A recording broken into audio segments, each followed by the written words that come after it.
সুপ্রিয় শিক্ষার্থী, এখন আমরা করব নবম শ্রেণী গণিতের যে সেট অফ ফাংশন অধ্যায়ের অনুশীলনী, যেখানে 2.1-এর প্রশ্ন নম্বর 7-এর গ। আমার এখানে যে প্রশ্নটা দেওয়া আছে 6x - y, এরপর কমা 13 ইকুয়াল, এরপর 1 কমা হিসেবে, এরপরে 3x + 2y হলে xy নির্ণয় করো।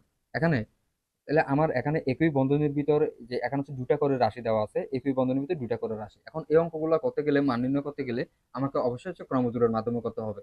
এখন আগে এখানে প্রশ্নে কি কি দেওয়া আছে এটা আমরা আগে লিখে ফেলবো। লিখলাম দেওয়া আছে, এখানে দেওয়া আছে 6x - y, 13 equal 1, 3x + 2y, এটা লিখলাম।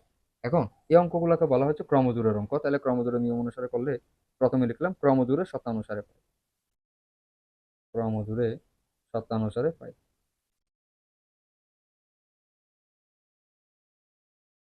ক্রমজোড়ে শর্তানুসারে পাই। এখন ক্রমজোড়ের নিয়মটা কি? এখানকার প্রথম রাশি সমান লিখবো এখানকার প্রথম রাশি, 6x - y সমান 1।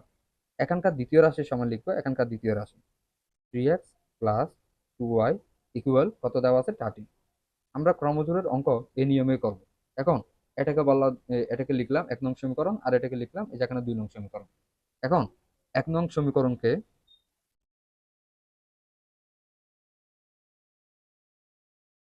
1 নং সমীকরণকে 2 দ্বারা গুণ, 2 দ্বারা, ও 2 নং সমীকরণকে, যেখানে 2 নং সমীকরণকে আমরা হচ্ছে 1 দ্বারা গুণ করব। 2 নং সমীকরণকে কত দ্বারা গুণ করলাম? 1 দ্বারা গুণ করলাম, গুণ করো।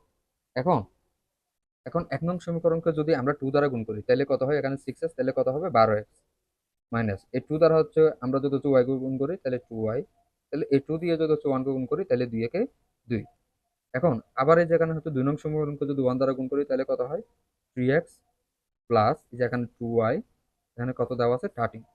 এখন এখন এটা যে এটাকে এখন আমরা করলাম এই যে এখানে যোগ করে 2y আর 2y কাটা গেল, এই যে এখানে 12টা x আর 3টা x, এটা যদি আমরা যোগ করলাম কত হয়? 15টা x।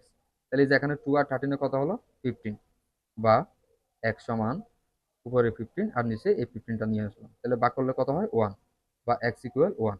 এখন x এর মান, এখন আমরা x এর মান হয় 1 নং সমীকরণে বসাবো নাহলে 2 নং সমীকরণে বসাবো। তাহলে লিখলাম এখন, এখন x এর মান 1 নং সমীকরণে বসাই, 1 নং সমীকরণে বসাই। এখন x এর মান যদি 1 নং সমীকরণে বসাই তাহলে এখন আমরা আগে যে 1 নং সমীকরণটা লিখলাম, 1 নং সমীকরণ কত ছিল? 6x - y equal 1।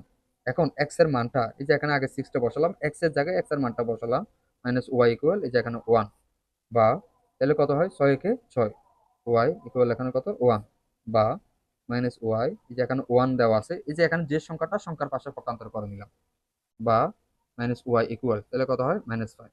তাহলে এখন লিখতে পারি বা y ইকুয়াল 5। সুতরাং নির্ণেয় মান, সুতরাং নির্ণেয় মান xy ইকুয়াল, তাহলে কত আছে? xy ইকুয়াল 1 আর একটা 5 হলো আমাদের আনসার।